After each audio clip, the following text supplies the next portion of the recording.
सालों पहले एक घंटाघर में टिंकू चिड़िया अपने माता पिता और 5 भाइयों के साथ रहती थी। टिंकू चिड़िया छोटी सी थी।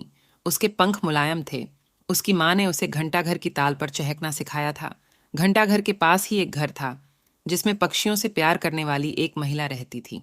वह टिंकू चिड़िया और उसके परिवार के लिए रोज रोटी का टुकड़ा डालती थी। एक दिन वह बीमार पड़ गई और उसकी मौत हो गई। टिंकू चिड़िया और उसका पूरा परिवार उस औरत के खाने पर निर्भर था। अब उनके पास खाने के लिए कुछ नहीं था और न ही वो अपने लिए खान जुटाने के लिए कुछ करते हैं। एक दिन भूख से बेहाल होने पर टिंकू चिड़िया के पिता ने कीड़ों का शिकार करने का फैसला किया।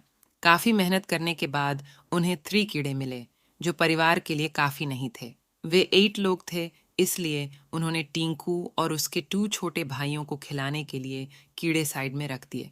इधर खाने की तलाश में भटक रही टिंकू, उसके भाई और उसकी माँ ने एक घर की खिड़की में चोंच मारी ताकि कुछ मिल जाए, लेकिन कुछ नहीं मिला। उल्टा घर के मालिक ने उन पर राख फेंक दी, जिससे तीनों भूरे रंग के हो गए। उधर काफी तलाश करने के बाद टिंकू के पिता को एक ऐसी जगह मिली जहां काफी संख्या में कीड़े थे। उनके कई दिनों के खाने का इंतजाम हो चुका था। वह जब खुशी खुशी घर पहुंचा तो वहां कोई नहीं मिला। वह परेशान हो गया।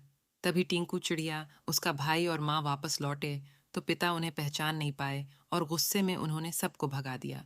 टिंकू ने पिता को समझाने की काफी कोशिश की।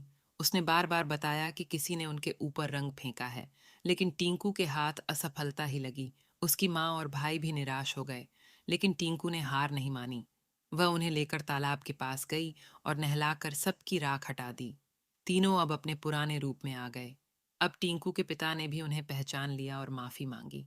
अब सब मिलकर खुशी खुशी एक साथ रहने लगे। उनके पास खाने की भी कमी नहीं थी। कहानी से सीख: कभी भी किसी पर पूरी तरह निर्भर नहीं रहना चाहिए। इंसान को खुद मेहनत करके अपनी ज़रूरत की चीज़ों को जुटाना चाहिए।